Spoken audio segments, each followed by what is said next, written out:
Hey, so I watched Loki episode 3 and I'm digging it. I'm digging it. You know, the show is a lot more enjoyable now that uh that ugly restaurant is out of the way. Um Hopefully it won't go back to those golden arches anytime soon.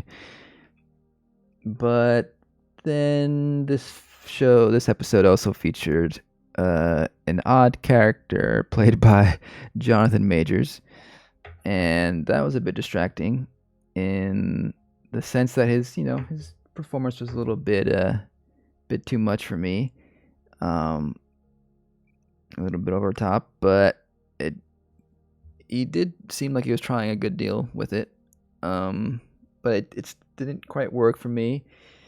And of course, he is currently, I think he has a court date soon regarding assault charges by his ex girlfriend, including strangulation and different situations, different things like that, which is not good. And however the court date, however that turns out, he may not be in this show anymore. But they'll probably replace him. I imagine. He'll probably they'll probably replace him. But luckily, we got Miss Minutes back in the game. We got Renslayer. Gugu Moonbath, she's pretty good as Renslayer here. And I'm actually quite interested in this little duet we got here, this duo. But also I saw that Tara Strong on Twitter was saying some nasty things. She's into PragerU now. I think she had a link to PragerU. That's all you need to know, really. But she's been supporting some Islamophobic things right now. We'll see how it goes. I think she was actually let go from one show recently. But yeah, things are a little bit shaky over there with these actors here. But Renslayer, Gugu, she's doing good. I don't think there's anything problematic with her online presence at the moment. So we can focus on that. But yeah, sometimes it's hard to separate what's going on in the real world, right? Some say that's not fair to the show. I should focus on the art, and I understand that to an extent. But overall, this episode, I think it did a good job. I liked the whole time traveling to different places. This episode, they went to Chicago World Fair, a whole different environment, amazing production design, one of the best looking Marvel shows that exist, with a great cast in general. We got Tom Hiddleston and Owen Wilson. They play off each other brilliantly. It's just great to see them in funny situations. I'm not so keen on Sylvie's character at the moment. I feel like they're not giving her the right material. She seems like she's stuck in a rut and of anger, and they're not doing too much with her character. But I'm enjoying the ride so far, and as I've said before, I actually enjoy that each episode has its own conclusion, and I can see some people may feel disoriented how quickly things are changing. Each episode's a whole new situation. But I actually appreciate it. I like it. I'm still following what's going on. It's still, there's a lot of timey-wimey stuff going on. The Miss Minutes character is interesting, and I'm not a complete fan of where she's going right now, but I like the twists and turns, the betrayals, the intrigue, the what are whose side are each character on, like the bouncing back and forth between all that. That's really engaging. But let's get into the show itself. Let's get into the spoilers. Why not? Let's move into spoilers and just go run down to the show scene by scene. And remember what I was thinking. Just let's remember. Let's us together in the chat, in your head, wherever it may be. Recall when you first watched the show, because if you haven't seen this episode, then you probably aren't watching this. Like, and why would you? And even if you did see this episode, you're probably not watching it either. So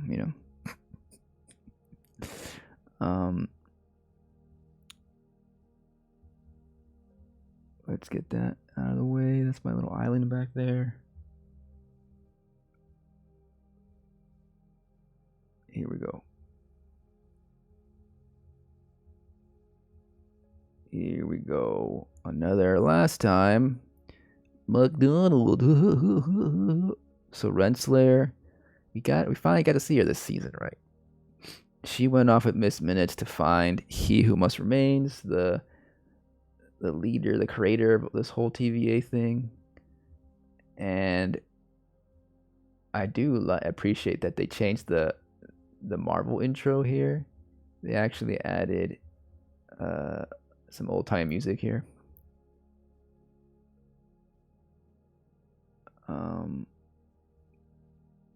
Which is pretty cool. Actually, it was muted. That situation. Not gonna play it off for copyright reasons. But fun stuff. We're in Chicago. Back in 18 something or something. I'm sure it says here, right?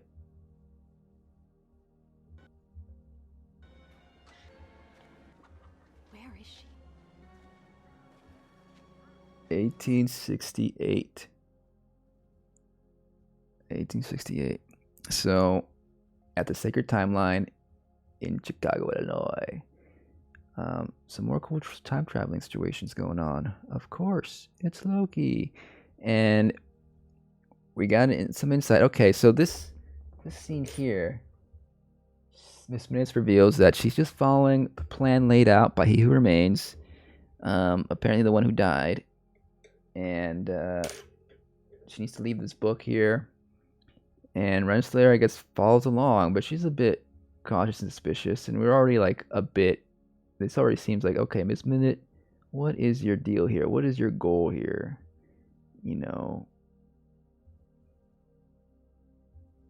And so far, it's like, well, let's follow Miss Minutes' lead. And this is the young He Who Remains, who now has a TVA handbook, who is written by Obi, by the way. He'll come up a bit later. And I do wonder if there's. We'll get to the Obi situation here, but I do wonder if there's variants of Obis around that we're gonna bump into. That would be kind of cool, wouldn't it? Because he's kind of like an integral part of the whole science behind this time traveling the time traveling stuff here. But it's another thing where, like, oh, we gotta get this fixed. You gotta go find a way to fix it. And so they go find Mr. Timely, because he's the only one who can fix the temporal loom. Turns out Mr. Timely is a variant of Kang, of He Who Remains. This whole sequence is great. Like, basically, I think this is only going to go for 2 seasons, but each season it seems that there's another fair. They're going to go to. They go to. In the first season, we went to a Renaissance fair, right? That was fun. Now this is like a little bit even bigger scale. we zoom all the way to 1893 for the World Fair. And it says branch timeline. Okay, that's good to know. Branch timeline. The World Fair. Now, the little boy who picked up that book from Miss Minutes and Renslayer is now a scientist / charlatan. At least he explains that he doesn't have the technology yet to bring his ideas into full fruition. And apparently he's pretty much right? He does end up having the power to manipulate time, and he is, I guess, one of the smartest humans in this world, I guess, the real Einstein here. But in this timeline, he's just getting his start. And you gotta love it. You gotta love Mobius and Loki bantering here. You gotta love the set design. You gotta love just the production value here. It's top notch here.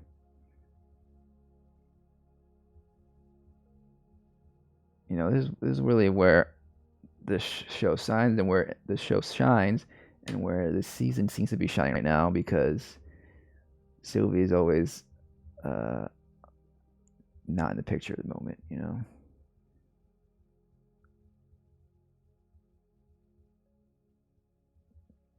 Now it's time for Timely. So this is interesting. A little scene here, right? There was some tension here, and I totally bought into the danger. I didn't quite buy into Jonathan Major's performance here. I think a lot of people have critiqued it. It seems just his cadence and the way he delivers his line a little bit too whimsical for the tone here, and just feels a little forced. And I feel, you know, aside from the actor in his real life, it's unfortunate that he seems to be his worst characters are in this Loki show, because I didn't like his portrayal of He Who Remains in the first season. Again, I thought it was too exaggerated, and didn't feel authentic to me. Not really buying this portrayal, but in the Ant-Man movie, I thought he was good, and he's done some good stuff in the Creed movie. But for whatever reason, it's not working for me in this Loki series. And might say something about him personally. I don't know. Like, maybe, perhaps he doesn't work well with the director. I don't know. Who knows? I don't know the behind the scenes. Or just be an odd choice that everyone was on board with. Who knows? But it's revealed here that, oh, he's actually, you know, a charlatan. He's actually trying to get as much money as he can from these rich people here, these rich businessmen, to sell his prototype that really doesn't do anything but just shoot out electricity. And he's largely successful until the end here, where he has to make a run for it. Loki again showing his prowess there, his power, zapping away the big old guy. It's always fun to see Loki interacting with these fellas who think they're big and tough. Nope, sorry.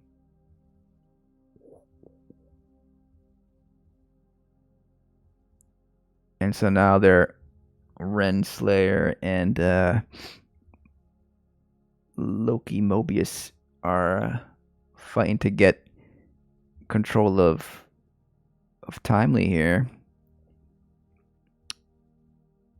Ren wants to have a seat by his side, and perhaps she secretly wants to usurp the timekeeper. I mean, not the Timely and Mr. Kang, whatever his name is. Who knows? Who knows, right? She at least wants some power, while Loki and Mobius want him to fix the timeline situation.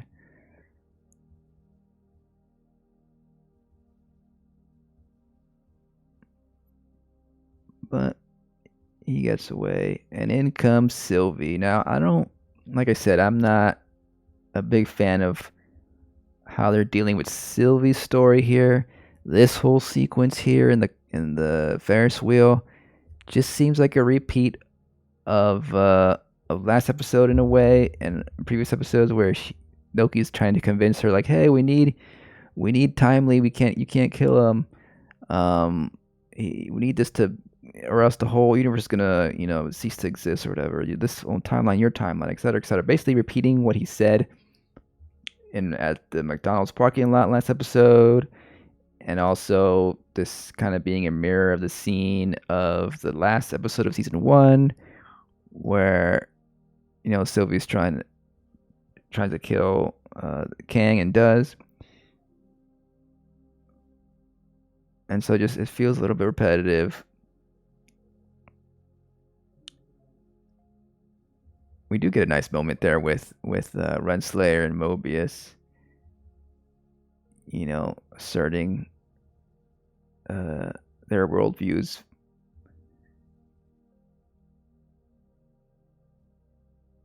She no longer works for the TVA, she's saying.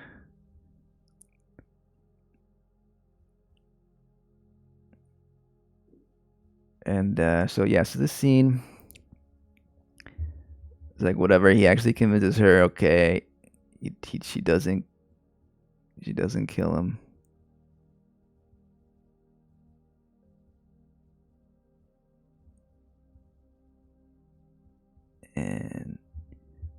But why is she always like with this knife here? Like, maybe let's have some magic battle between Loki and Sylvie. I guess like it's more like a machete or something. And that's a common complaint I have in a lot of these shows. Like, let's use more interesting magic abilities instead of relying on swords and guns all the time. At this point, Miss Minutes is like a whole new character almost. Like, she's like come into her own. She's like having some fun, giggling, really seeming a lot creepier now. Scaring off these peeps. And so now Timely chose Renslayer here. And I found this whole I did like this storyline, even though like I can complain about Majors a little bit, but it wasn't a total distraction. Especially, I did think, and I did think that maybe he would reveal himself to be a little different, like maybe like his voice or just his mannerisms were put on to just because he's just trying to sell his equipment, his inventions. So maybe he would show his real self to Ren or something, but looks like that's just how he is the whole time.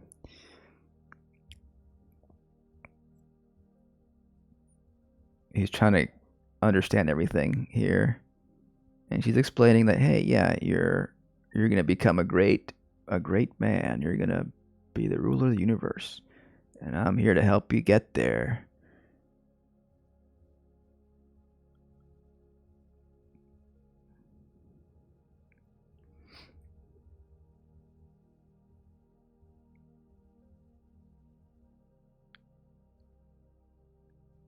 Cute little Miss Minutes.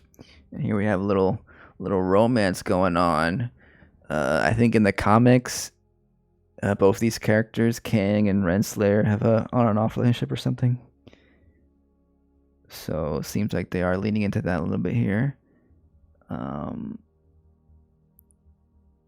And he points out that in that book, he points out Obi as a writer for the TVA thing. So like, I was thinking like, who could replace Kang in the story? Because with all the legal troubles he's going through, it's very likely that Marvel has pivoted and we'll have a new villain for their movies coming up. And there's Kang Dynasty, there's Secret Wars or whatever it's called, and it could be Renslayer. I think she'd be a good natural pick to. She's already trying to take power, right? So maybe she becomes the new villain, but it could also be a big old twist, a variant of Obi, because Obi freaking wrote the manual to the TVA and all this time stuff. Like he's like on the same level as Kang here in regards to his nerdy smarts regarding time and space, and so he could be a variant of him. Could be a pretty mean adversary, huh? I don't know. Just a little thought here.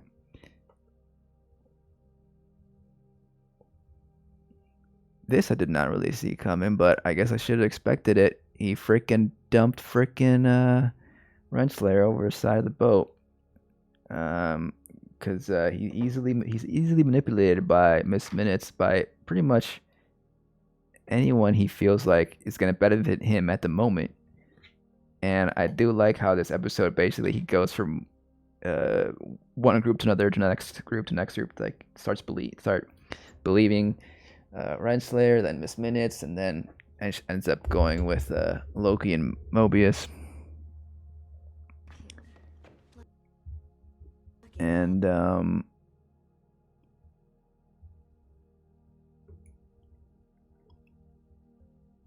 this is the point where things get a little bit awkward, huh? Yes. This is the point where Miss Minutes kind of reveals her origins here, right? That he created her, and she actually wants a body, and it gets a little creepy because I do feel it feels a little weird that like this like clock ends up wanting to become this have a feminine body. I think like she looks all like eyelashy and it looks like like a Barbie doll almost situation for He Who Remains or whatever, for Kang. And yeah, I guess like if Kang made her, she may be catering to his particular interest. But it just feels like a kind of like an overdone situation of the fembot, becoming an aggressor. And designed for the needs. She even says that he designed her to help her as a kind of like a pet or something. But you would think like maybe if she becomes sentient, she would want to be more independent and maybe not even want to look like something that would appeal to him. Of course, maybe she's tricking him. She feels like, oh, maybe if I act all femme fatale, he'll want me and he'll give me a body. But that creeps him out. That creeps Kang out. And he's like, oh, gotta turn you off. And it's interesting, like how can we read that? Like this Kang character is having these issues with these women characters, right? Whether it's Miss Minutes, Ren, or even Michelle Pfeiffer's character in the Ant-Man movie. Always seems to betray them or feel attacked by them. you know, could be some chauvinism coming in here from Kang's part, showing itself here.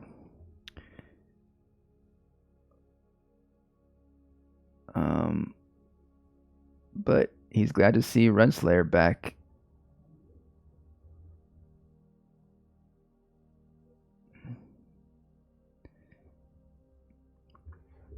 Of course, she wants to take control of the situation.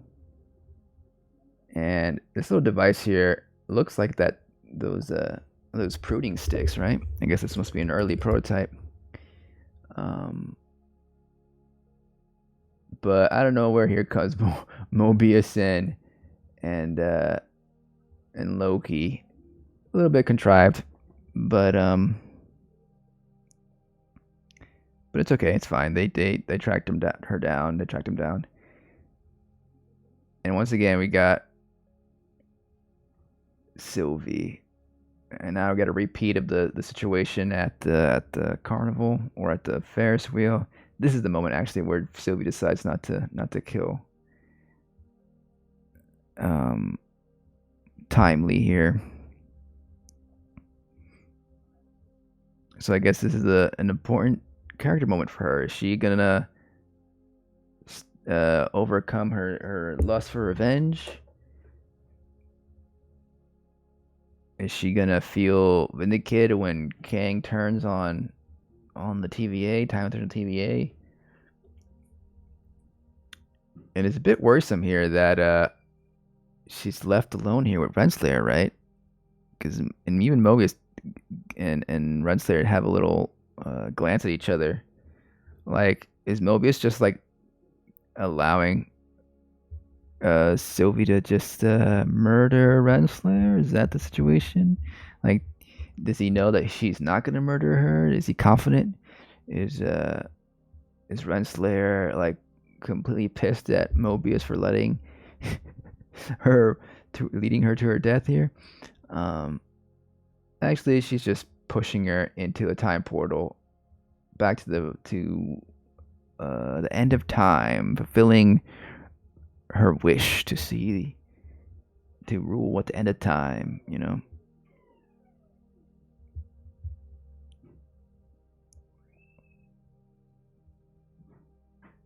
And now she's back with Miss Minutes, and that's the ending of this episode. How are they gonna get out of this one? I mean, if it has the little thing to sum up Miss Minutes, is that different from the time pad that lets her travel through different portals? I think so, right? Is her portal jumping thing confiscated? Maybe not. Like, is she gonna be able to get out of there easily? I mean, with Minutes at her side, I'm sure they'll figure out something, right? And the cliffhanger here is that Miss Minutes has a secret about Renslayer, and that once she reveals it, it's gonna get Renslayer pretty angry, and we'll find out next week maybe what that secret is. What could it be?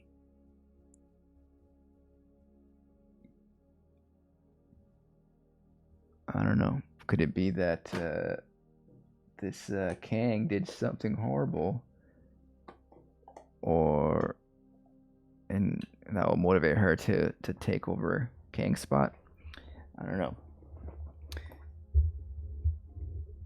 don't know. But overall, you know, I liked this episode. It was fun. We'll see where it goes. We've only got 2 episodes left. Wait, 2 episodes left? What episode is this? 3 episodes left. We have 3 episodes left. Because it's 6 in total. And I'm liking the pacing. You know, we're gonna have, I imagine, Kang back at the TVA, Timely at the TVA, and they're gonna question him, and they're gonna try to figure out how to fix the temporal loom. I'd be interested to see Obi and Kang and Timely together and interacting. That's gonna be fun, right? That's gonna be a hoot. Casey's gonna be jealous probably. That could be a fun little interaction. We'll probably have a whole episode at the TVA next time. Um, and then yeah, apparently like there are reviewers who had, TV critics who got the episodes early, of course, and they've watched all the way up to episode 4. And there's been some mixed reaction, some negative reactions. So I wonder if episode 4 is really gonna tank the whole show or not. We'll see. We'll see. I, you know, I think the whole McDonald's thing kind of like threw things into disarray a little bit for me regarding my feelings of the show. And then just how they're treating Sylvie, like how they're not really giving her enough room to grow right now, and like not giving her many scenes besides being angry and just deciding to work at McDonald's to escape reality. She's not even, she should exert some more agency, instead of, I mean, that's what I would like to see. That's what I thought would happen with her type of character, who's, a little more rebellious than Loki himself.